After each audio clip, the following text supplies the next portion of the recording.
Bonjour à tous, ici Bienheureux Théonette Samba pour Euresa Mafina, Laborina FM Studio, Evangelix et bien d'autres plateformes d'évangélisation ainsi qu'aux volontaires de diffusion. Merci. J'espère que vous allez très bien par la grâce de notre Seigneur Jésus-Christ. Aujourd'hui, je vais vous parler du poids du sacerdoce. Ah oui, le sacerdoce, ça pèse. Soyez à l'écoute, ne zappez pas de programme.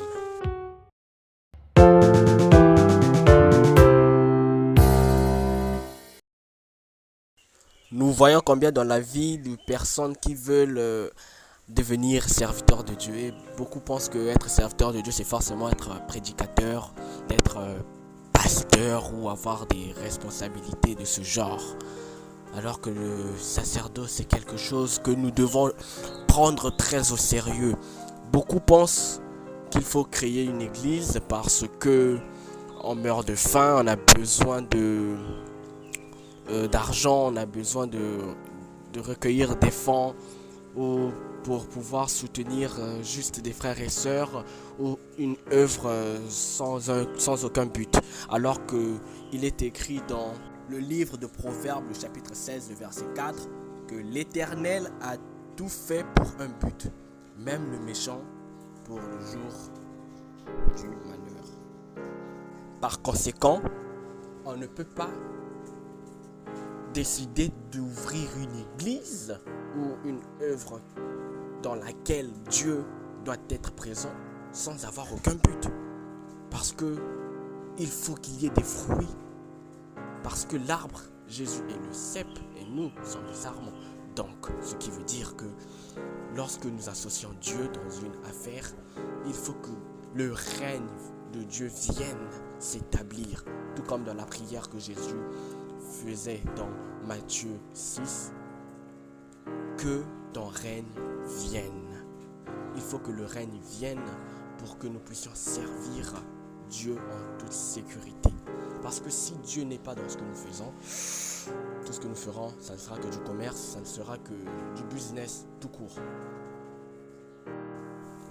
Pour cette émission, nous allons aborder deux grands points. Le premier, c'est le grand A, la mission, et le grand B sera le cœur de berger.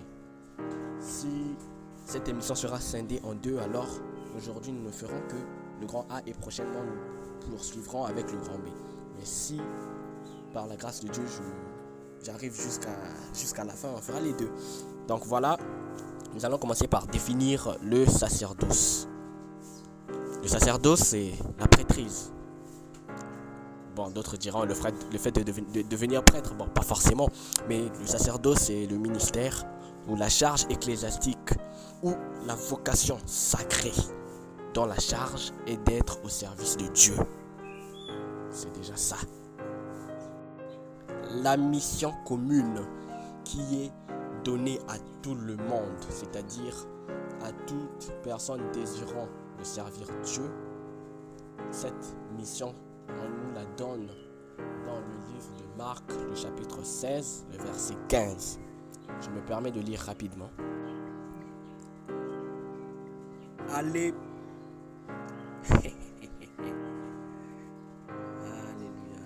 Allez par tout le monde et prêchez la bonne nouvelle à toute la création. Nous devons impérativement parler de Dieu, parler de Jésus, annoncer la bonne nouvelle, la bonne parole à toute la création. Ça, c'est tout le monde qui doit le faire. On n'est pas obligé d'être pasteur pour le faire. Non, tu es au protocole, tu es chantre, tu es diacre, tu es évangéliste. Tu es une brebis qui reçoit la parole de Dieu et qui aspire à faire quelque chose dans le service de Dieu. Va parler de Dieu à tes frères. Parle de Jésus, parle du sacrifice que Jésus a eu à faire sur la croix. Il s'est sacrifié pour toi, il s'est sacrifié pour moi. Va parler à ton frère ou à ta soeur, à ton ami. Va parler à tes relations, va parler au travail. Parle de Jésus, dis ce qu'il a fait pour toi dans ta vie. Parle de Jésus. Je vais vous faire un petit débriefing. Vous savez, moi, j'ai toujours eu un objectif. Lorsqu'une personne qui me connaît, quand on va lui demander qu'est-ce que tu sais de Bienheureux, cette personne va dire beaucoup de choses. Ouais, il est drôle, il est blagueur, il peut être plaisantin de temps en temps et tout. Mais il ne manquera pas de leur bouche de dire que je suis une personne qui conseille. Donc être un conseiller, quoi. Et c'est quelque chose que vous devez normalement faire. Qu'on ne garde pas de votre image quelque chose de mauvais. Bien sûr, on n'est pas si parfait, mais soyez des conseillers, soyez des porteurs de vision. Qu'on se rappelle de vous comme une personne qui aide. Si tu ne peux pas apporter de l'aide socialement parlant, apporter ta présence, apporter de l'aide en nature ou en espèce, je ne sais pas, apporter de l'argent financièrement, si tu ne peux pas aider financièrement, mais sois au moins une bonne personne, une personne qui est guide, une personne qui est un mentor, une personne qui peut donner des conseils. Les gens qui viennent à l'église voient que waouh, le frère Intel joue du piano, la sœur Intel elle chante très bien, waouh. La sœur Intel est modératrice, elle modère bien. Waouh. Le frère Intel, il prêche. Oh là là. Regardez son âge, il est très jeune, il prêche. Oh non, mais il y a d'autres maintenant qui sont là, qui veulent. C'est comme si la chair c'était un trône. Hein? Tout le monde veut venir s'asseoir dessus. Alors que le trône n'appartient qu'à une seule personne. Donnez le trône à Dieu. Donnez la place de Dieu. Donnez à Dieu sa place, je veux dire. Tout le monde se bat pour monter là, pour que tout le monde te voie, pour que tout le monde sache que toi tu prêches bien, pour que tout le monde sache que toi, quand tu parles en langue, en tout cas les anges montent et descendent. C'est quoi cette pensée là? Les gens s'entretuent pour monter là. Sur ce podium là, beaucoup de gens s'entretuent. Il y a des querelles, donc il y a ces gens, vous ne savez pas, il y a des gens qui se querellent avant les cultes, avant de monter là. Non, toi voilà ce que tu fais, voilà, je ne veux pas te voir monter là, machin. Les gens se disputent pour monter là. Et il y a même des empoisonnements. Il y a des gens même qui s'entretuent, il y a des gens qui se font la guerre pour monter là. Ce que vous cherchez là, ce que vous cherchez, que les gens vous voient, la gloire. Vous cherchez la gloire, vous cherchez la gloire en dehors de Jésus. Ben, c'est quelque chose de très grave. C'est très grave, ne le faites pas. Ne le faites surtout pas. Quand vous montez, ayez l'Esprit de Dieu avec vous. Ne faites pas les choses dans la chair, parce que la chair a des désirs contraires à ceux de l'Esprit. Et l'esprit, bien sûr, n'aime pas les choses de la chair. Donc, et je profite en passant, vraiment, je profite vraiment de dire vraiment courage au corps du Christ. Je pense à Papa Alain Moloto, qui était vraiment une perle rare, qui a vécu un empoisonnement. Vous voyez, pour de la jalousie, on empoisonne même des enfants de Dieu, des gens qui ont eu un appel, ceux qui ont reçu mission de venir libérer les captifs, de porter la parole de l'œuvre de la croix, la parole du Seigneur Jésus-Christ, la bonne nouvelle. Ces personnes-là sont contre l'évolution. Or, si nous étions unis, nous prierions les uns pour les autres. Nous prierions pour l'évolution de l'autre, de notre frère, de notre soeur. Mais nous sommes là, nous nous acharnons sur les autres comme si il n'y a que nous qui devons compter. Si le monde entier, essayez d'imaginer dans le monde entier toutes les personnes qui sont là. Et ce que vous faites, vous ne pensez qu'à vous, c'est de l'égoïsme. Tu ne penses qu'à toi, c'est de l'égoïsme. S'il n'y a que toi qui dois avancer alors que Dieu tue tout le monde et te garde toi en vie pour que tu fasses ce que tu veux, pensant aussi aux autres. Les gens se font du mal pour le sacerdoce. Non, mais attendez. Et là, vous êtes en train de tacher le temple de Dieu de sang. On pense que c'est facile de monter sur la chair et prêcher. C'est comme si c'était le seul ministère qui avait été donné au monde, disons aux hommes. C'est comme si c'était la seule chose qu'il fallait faire en tant qu'enfant de Dieu, d'aller prêcher. Et les gens pensent que attends, c'est toute une préparation. Il y a des choses qui se passent. Il y a toute une préparation. Il y a des choses qui se passent. Il faut jeûner, il faut prier, il faut veiller. Il y a beaucoup de ces choses. Vous pensez que le jeûne de 3 jours suffit, ou le jeûne d'une journée, ou bien prier pendant 5 minutes, ou pendant même 2 heures, c'est suffisant pour être établi? Non, Jésus C'est vrai qu'il est bon, il choisit. D'ailleurs, il dit que ce n'est pas vous qui m'avez choisi, mais c'est moi qui vous ai choisi. Et on voit vraiment, quand on parle des choisis, il y a une différence entre ceux qui veulent qu'on les choisisse et ceux qui sont choisis. Quand je parle des choisis, je pense à ce verset biblique de Romains, le chapitre 8, verset 28.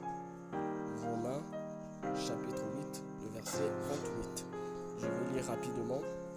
On dit, nous savons du reste que toute chose concourt au bien de ceux qui aiment Dieu, de ceux qui sont appelés selon son dessein. Attention, il y a ceux que Dieu a appelés. Et on dit on avance un peu, car ceux qu'il a connus d'avance, il les a aussi prédestinés à être semblables à l'image de son Fils, afin que son Fils fût le premier-né entre plusieurs frères. Et ceux qu'il a prédestinés, il les a aussi appelés. Et ceux qu'il a appelés, il les a aussi justifiés. Et ceux qu'il a justifiés, il les a aussi glorifiés. Donc, toi qui cherches la gloire, déjà, est-ce que tu es un appelé? C'est la question qu'il faut te poser. On dit qu'il y a beaucoup d'appelés. Attention, il y a peu d'élus. Amen. Il y a peu d'élus. Donc, tu dois être un élu. Mais entre-temps, je vais faire les choses par toi-même, par la chair. Et ça rejoint carrément l'histoire des fils de Séva. On peut lire rapidement dans le livre de Actes. Actes, le chapitre 19.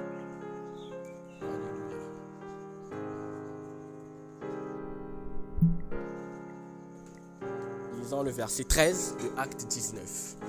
Quelques exorcistes juifs ambulants essayèrent d'invoquer sur ceux qui avaient des esprits malins le nom du Seigneur Jésus, en disant, je vous conjure par Jésus que Paul prêche.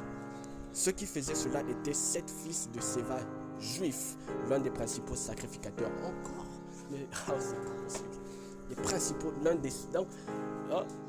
Séva, l'un des principaux sacrificateurs. Mais maintenant, ces 7 fils, donc ceux qui faisaient cela étaient 7 fils de Séva. L'esprit malin, attention, eux ils ont donc des exorcistes juifs, machin, ils ont conjuré par Jésus que Paul prêche. Mais ensuite l'esprit malin a répondu.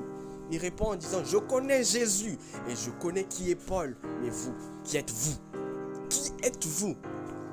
Ayez une dimension où quand vous faites des choses, que des esprits viennent même jusqu'à vous connaître.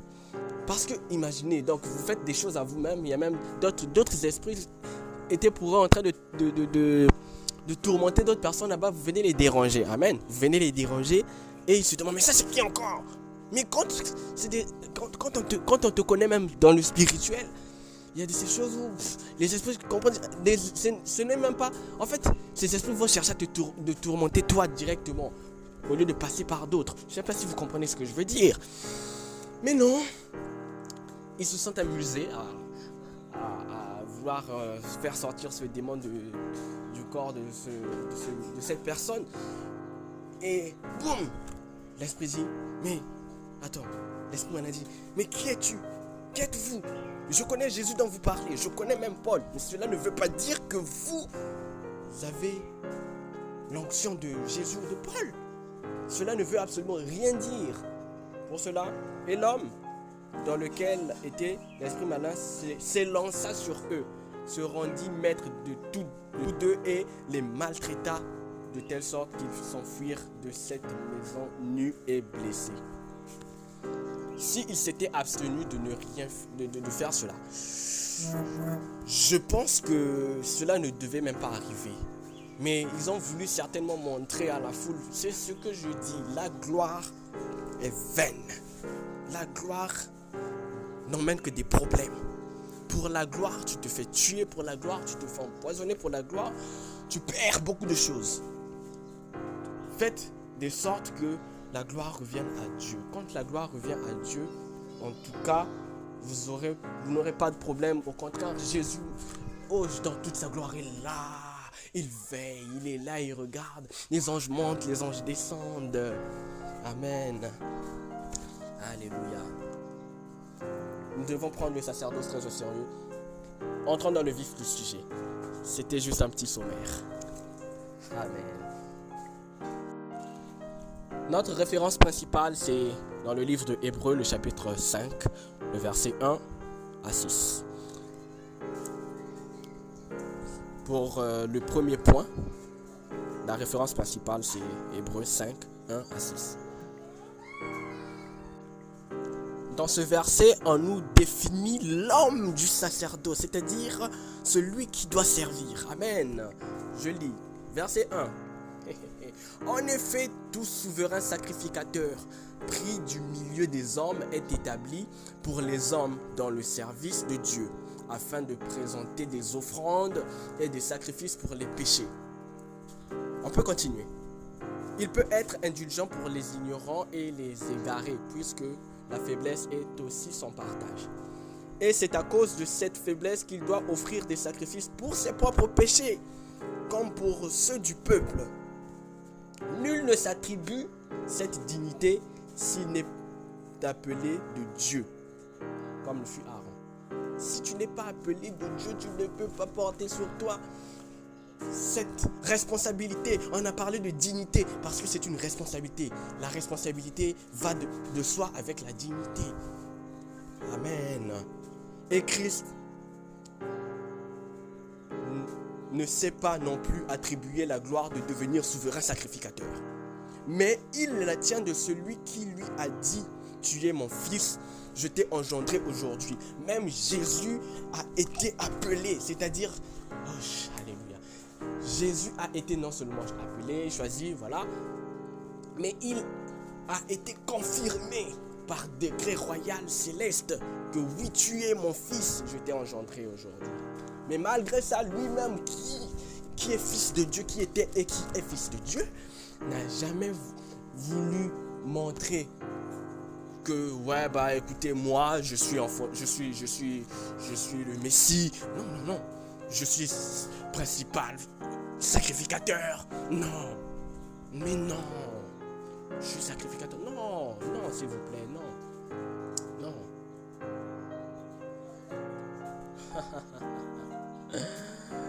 Alléluia. Lisons le livre de Hébreux, chapitre 8, le verset 1 jusqu'au verset 3. Hébreux 8, 1 à 3. Le point capital de ce qui vient d'être dit, c'est que nous avons un tel souverain sacrificateur qui s'est assis à la droite du trône de la majesté divine dans les cieux, comme ministre du sanctuaire et du véritable tabernacle qui a été dressé par le Seigneur et non par un homme. Ce n'est pas fait par un homme. Verset 3. Tout souverain sacrificateur est établi pour présenter des offrandes et des sacrifices, d'où il est nécessaire que celui-ci ait aussi quelque chose à présenter. Ça, c'est un verset introductif pour Romains le chapitre 12, le verset 1. Nous allons lire Romains 12, 1. Parce que le sacerdoce demande des sacrifices. Amen. Le sacerdoce, c'est se sacrifier. Romains 12, 1. Je vous exhorte donc, frères, par les compassions de Dieu, à offrir vos corps comme un sacrifice vivant, saint, agréable à Dieu, ce qui sera de votre part un culte raisonnable. Est-ce que je dois encore faire un commentaire dessus vraiment? Votre corps est le temple du Saint-Esprit. Sacrifiez ce temple. Sacrifier veut dire mettre à part. Mettez à part pour le service. Mettre à part pour le service. C'est ça le mot sacrifice. Amen. Même si ça rime. Oui, ça rime aussi spirituellement. Rekababashi. Alléluia. Donc, ce qu'il faut faire, c'est de savoir que son corps est le temple du Saint-Esprit. Que nous sommes l'épouse. Et l'épouse ne fait pas n'importe quoi. L'épouse ne dit pas n'importe quoi. L'épouse ne va pas n'importe où. L'épouse est fidèle à son époux. L'épouse ne va pas vers un autre époux. Il n'y a qu'un seul. Il n'y a qu'un seul époux. Car Dieu est un Dieu jaloux. Amen. Pour toi qui veux absolument servir Dieu, et pour tout le monde qui veulent monter là-bas pour être vu, j'aimerais vous donner ce message. Nous allons lire 1 Timothée, le chapitre 3, à partir du verset 1. Cette parole est certaine. Si quelqu'un aspire à la charge d'évêque, il désire une œuvre excellente. Il faut donc que l'évêque soit irréprochable. Je reprends. Il faut donc que l'évêque soit irréprochable. C'est pas juste parce qu'on a mis évêque que ça ne concerne pas les diacres ou commandants. Ça concerne ceux qui aspirent à la charge du service chrétien. Autrement dit, le sacerdoce. Il faut donc que l'évêque soit irréprochable. Donc, ce serviteur-là doit être mari d'une seule femme, sobre. C'est-à-dire, pas un soulard, si je veux dire ça comme ça. Tu es sobre, ça veut dire que ton cerveau fonctionne, ta tête. Donc, tu ne prends pas de substances. Tu es sobre, modéré, réglé dans sa conduite, hospitalier. Il faut que tu aies un bon tempérament, il faut être hospitalier, il faut recevoir les gens, il faut aider, venir au service, à l'aide aux personnes qui ont des problèmes et tout, propre à l'enseignement. Donc il ne faut pas avoir une foi qui vacille, il faut être droit. Verset 3. Il faut qu'il ne soit ni adonné au vin, ni violent, mais indulgent, pacifique, c'est-à-dire gentil, désintéressé, qui ne cherche pas ses intérêts. Il faut qu'il dirige bien sa propre maison et qu'il tienne ses enfants dans la soumission et dans une parfaite honnêteté. Ah oui, il faut être honnête. Si tu escroques, tu es un escroc. Tu veux monter à la chair pour qu'on te voie. Mais Dieu ne te voit pas. Mais oui, Dieu ne te voit pas. C'est du cinéma que tu fais. Parce que s'il se met à te voir là, ce sera grave pour toi. Verset 5. Car si quelqu'un ne sait pas diriger sa propre maison, comment prendra-t-il soin de l'église de Dieu? Vraiment que Dieu nous aide. Parce que si nous tenions compte de ce verset-là, beaucoup de gens n'allaient même plus prêcher. Beaucoup de gens n'allaient même plus diriger des réunions à l'église. Parce que si on regarde dans nos maisons, on regarde comment ça se passe, on aura vraiment mal. On aura très mal parce qu'il y en a qui n'arrivent pas à diriger leur propre maison. Mais les voilà, ils sont là, ils veulent diriger, ils veulent montrer que voilà, Dieu a donné le... Attends, mais non, s'il vous plaît. Il ne faut pas, ça c'est vraiment, ça je note ça même. Il ne faut pas qu'il soit un nouveau converti. De peur qu'enflé d'orgueil, il ne tombe sous le jugement du diable. Voilà, la plupart qui ouvrent des cellules, voilà. D'autres sont les gens qui se sont convertis à peine 2 mois, à peine une année, avec la flamme de l'amour de Dieu, ou je ne sais pas, avec un excès de zèle spirituel. Je dois ouvrir une église et sans se rendre compte que le poids est aussi lourd, aussi grand. Et après, la personne rencontre ce qu'elle rencontre. Parce qu'au début, il y a un zèle qui est là. On est zélé, on veut être les meilleurs chrétiens du monde. On veut marcher dans la sanctification. On veut plaire à Dieu, on veut être pur. Mais au fur et à mesure qu'on avance, il y a des embuscades. Et je ne m'attendais pas à ça. Servir Dieu. Oh là là, Seigneur Jésus, aide-nous. Aide-nous, Seigneur Jésus. Aide-nous. Oh, vraiment, j'aime vraiment cette sagesse qui est là dans la parole de Dieu. Verset 8, et ce verset, je l'ai même encadré, je l'ai même entouré, voilà. Les diacres aussi doivent être honnêtes, éloignés de la duplicité, des excès du vin, d'un gain sordide. Imaginez un serviteur de Dieu, il est là, alléluia, amen, alléluia. Et la nuit, on le retrouve dans une boîte de nuit en train de danser avec des femmes, et sous, complètement sous. Que dira-t-on? Que dira-t-on? Que l'église est en danger. Parce que l'église ne peut être tenue par un ivrogne. Ça, c'est un exemple que je donne.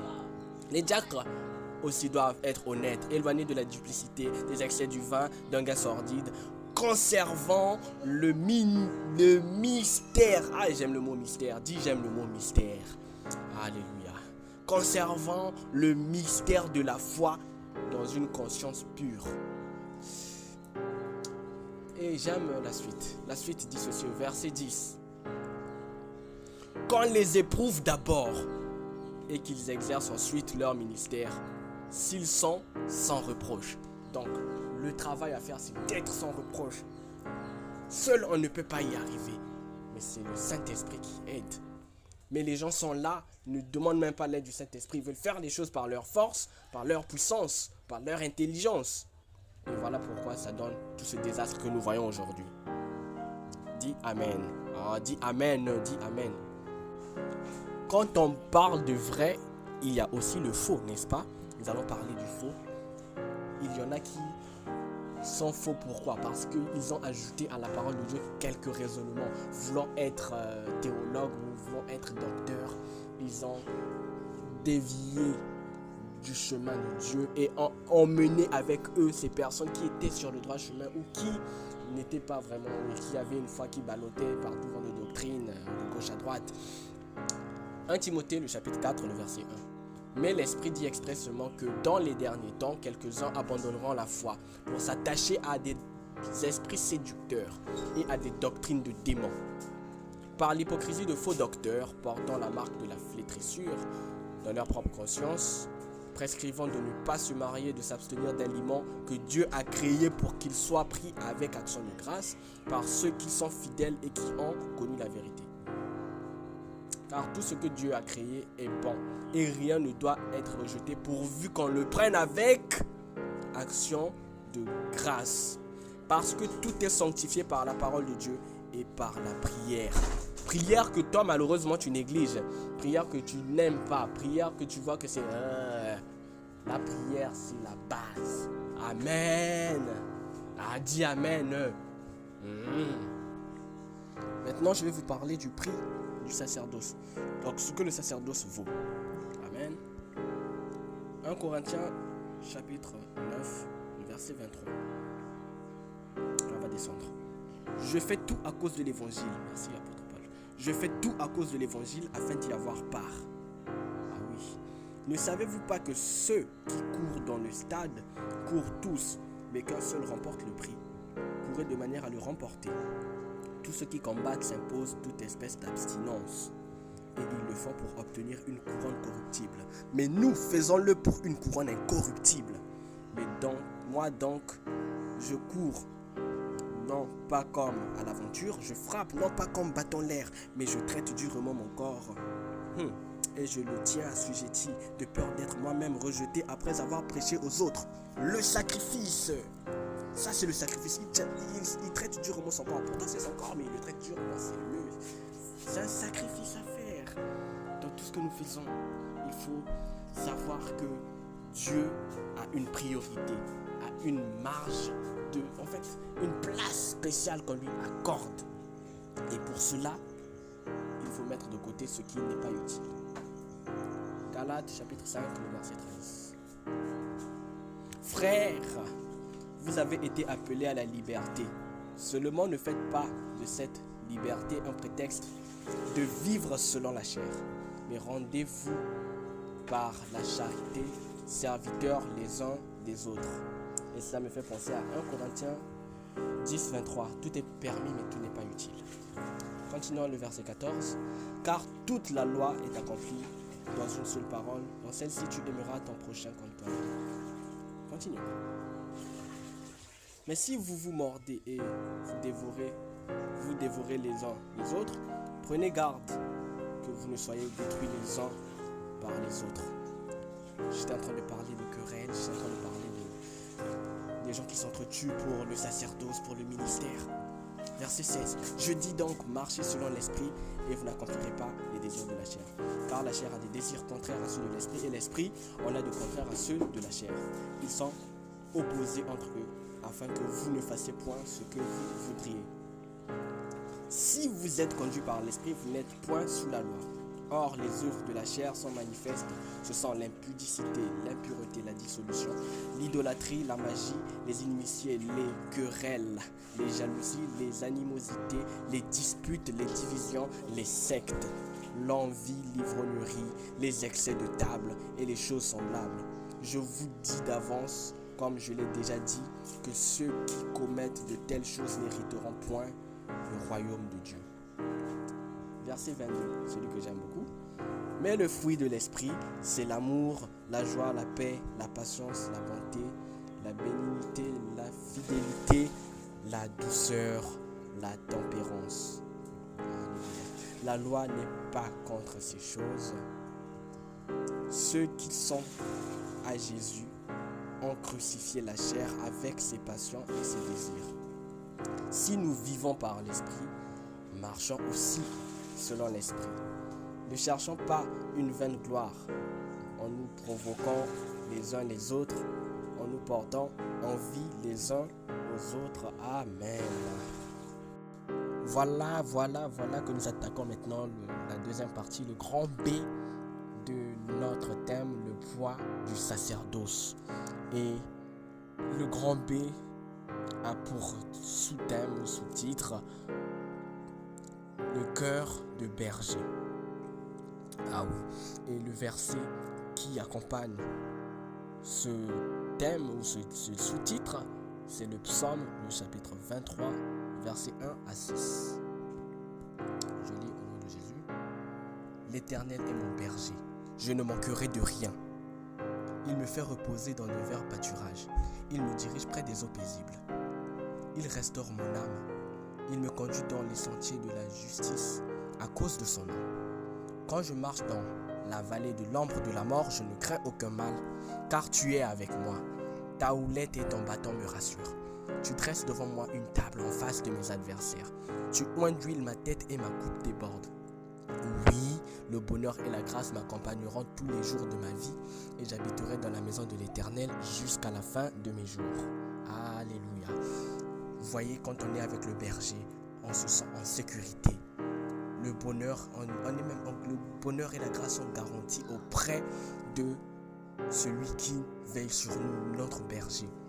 Imaginez-vous être dans un ranch ou dans une bergerie, je sais pas, avec des animaux. Si un animal vient à disparaître, le berger est mal à l'aise. Il faut qu'il retrouve sa brebis. Le berger est capable d'aller chercher sa brebis. Suivez bien, le berger est capable d'aller chercher sa brebis tout en prenant même les autres brebis de la bergerie avec lui pour aller à la recherche d'une seule brebis. Tout comme il peut aussi prendre ces brebis et les enfermer en sécurité et aller chercher rien qu'une brebis qui s'est perdue, qui s'est égarée. Et ça, c'est le rôle d'un serviteur de Dieu qui prend à cœur son service. Ce n'est pas son service, c'est le service de Dieu, n'est-ce pas? Ce n'est pas sa propriété. Ça devient sa propriété lorsque c'est Christ qui est en toi. Donc imagine, Christ le propriétaire en toi fait de toi le propriétaire. Vous comprenez? Donc c'est ce que un berger doit faire, prendre soin de ses brebis, pas les exposer, pas les perdre. Et malheureusement, nous assistons à un chaos dans la vie chrétienne où les brebis sont exposées, elles sont livrées à elles-mêmes et cela est dangereux. Un berger, c'est celui qui prend soin de ses brebis, qui va faire de son mieux. Et nous allons lire rapidement le livre d'Ézéchiel, le chapitre 22, le verset 30. Ézéchiel, le chapitre 22, le verset 30. Nous lisons au nom de Jésus. Je lis au nom de Jésus. Je cherche parmi eux un homme qui élève un mur, qui se tient à la brèche devant moi en faveur du pays, afin que je ne le détruise pas, mais je n'en trouve point. Là, c'est Dieu qui parle. Il est en train de chercher qui je peux établir à mon service, qui je peux établir comme serviteur de Dieu, qui je peux établir du milieu de ces hommes, qui je peux établir comme intercesseur, qui puisse plaider la cause des humains, du peuple qui est en bas, qui est sur terre. Autrement dit, la moisson est grande, mais il y a peu d'ouvriers. Et c'est là où Dieu crie, qui enverrai-je? Qui enverrai-je? Qui enverrai-je? Qui a un cœur de dire oui, je suis là, envoie-moi? À qui Dieu peut faire confiance? Dieu cherche du milieu des hommes qui, pour la cause des humains, qui pour leur sort, qui peut intervenir pour leur sort. Néhémie chapitre 1, le verset 4. Néhémie, le chapitre 1, le verset 4. Je lis au nom de Jésus. Lorsque j'entends ces choses, je m'assis, je pleurais et je fus plusieurs jours dans la désolation. Je jeûnais et je priais devant le Dieu des cieux. Et je dis, ô Éternel, Dieu des cieux, Dieu grand et redoutable, toi qui gardes ton alliance et qui fais miséricorde à ceux qui t'aiment et qui observent tes commandements. Ça aussi, ça va de pair avec Ézéchiel 22:30, l'intercesseur, serviteur de Dieu. Tu peux être un intercesseur, tu peux être diacre, oui, mais tu dois avoir le cœur de berger. Le cœur, parce que ceux qui viennent à l'église, ce ne sont pas des gens qui viennent pour te faire du mal. Ce sont des personnes détruites, des personnes qui sont perdues, il y a aussi des personnes qui sont pour elles lucides, bien portantes, oui, mais la plupart, il y en a qui sont du monde, qui sont dans le monde, que nous devons pécher et emmener. Nous sommes des pécheurs d'hommes. Mais comment te comportes-tu envers ces personnes-là qui viennent à toi, qui viennent leur expliquer tes problèmes, qui viennent avec des situations terribles? Qu'est-ce que tu fais? Est-ce que tu les vends ensuite? Ou est-ce que tu les trahis? Est-ce que tu ne préserves pas leurs secrets? Prie pour eux. Prie pour ces personnes. Prends soin de ces âmes. Viens en aide financièrement. Prends de ta poche. Sacrifie-toi. On dit que... j'ai dit que le sacerdoce, c'est aussi le sacrifice. Il faut se sacrifier parce que Dieu a sacrifié son Fils, Jésus-Christ, pour que nous ayons la vie éternelle. C'est-à-dire, il a fait mourir un pour que nous puissions vivre. Ah, Jésus. Alors, pourquoi devons-nous être aussi ingrats? Venons en aide à ceux qui ont des problèmes. Venons en aide. Et lorsque j'entends ces choses, je m'assieds, je pleurais, je fais plusieurs jours dans la désolation. Est-ce qu'il y a des serviteurs encore aujourd'hui qui peuvent être dans la désolation à cause du cas d'une personne?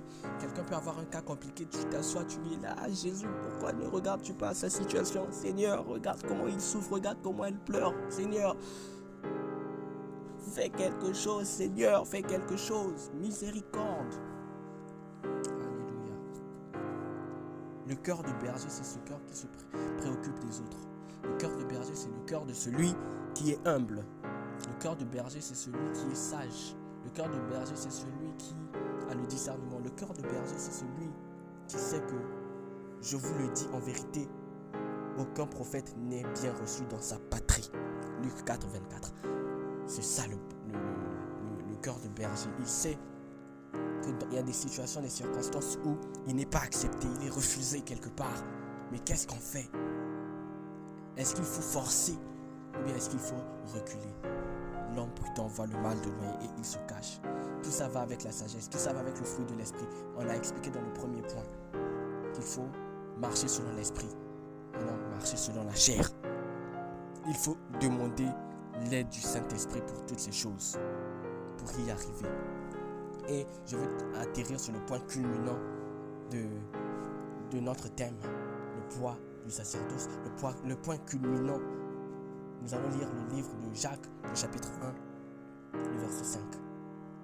Et c'est la réponse à un type de personne qui veut servir Dieu, mais qui ne se donne pas totalement et qui ne se donne pas dans la profondeur. Si quelqu'un d'entre vous manque de sagesse, qu'il demande à Dieu, qui donne à tous simplement et sans reproche, et elle lui sera donnée. Donc il demande à Dieu qui donne à tous simplement et sans reproche. Amen. À qui t'es-tu confié pensant qu'on te donnerait sans reproche ou on t'écouterait? Dieu ne te reproche pas de ce que tu as fait. Mais Dieu veut que tu te rendes compte par toi-même que ce que tu as fait n'est pas bien. C'est pourquoi j'aimerais que tu t'humilies devant sa puissance et devant la grandeur de son nom, que tu lui demandes pardon, que tu te répandes, que tu te repentisses de tes problèmes, de ces problèmes-là que tu as créés autour de toi, de toute cette manigance que tu as eu à faire, les complots contre les serviteurs de Dieu, les empoisonnements, les jalousies, toutes ces choses-là.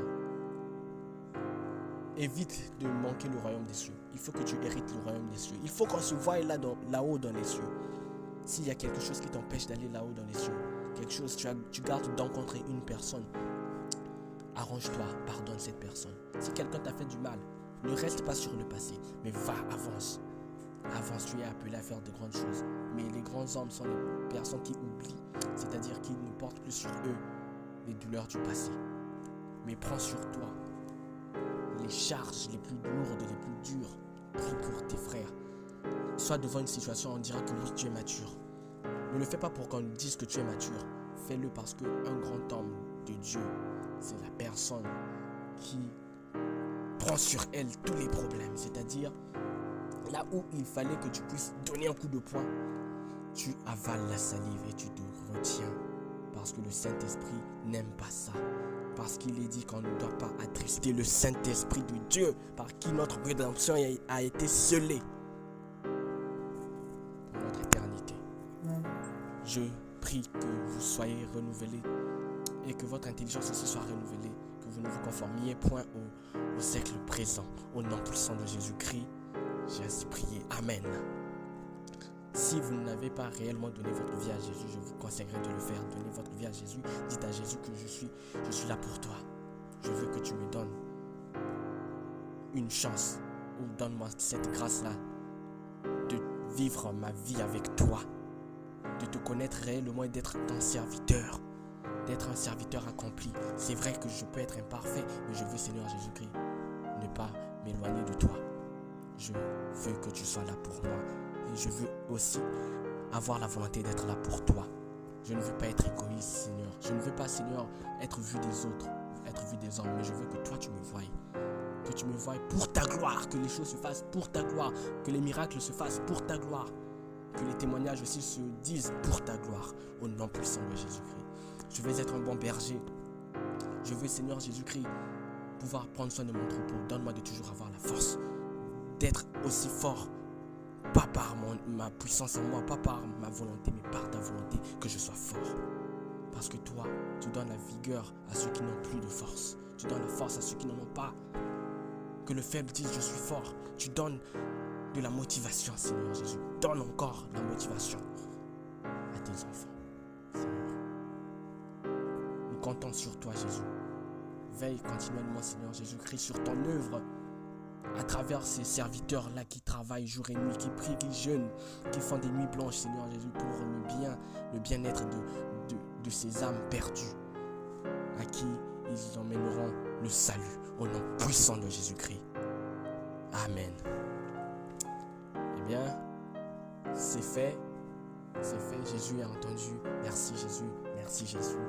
Que Jésus-Christ soit élevé encore. Et au micro, c'est votre frère bienheureux Samba. Laborina Studio.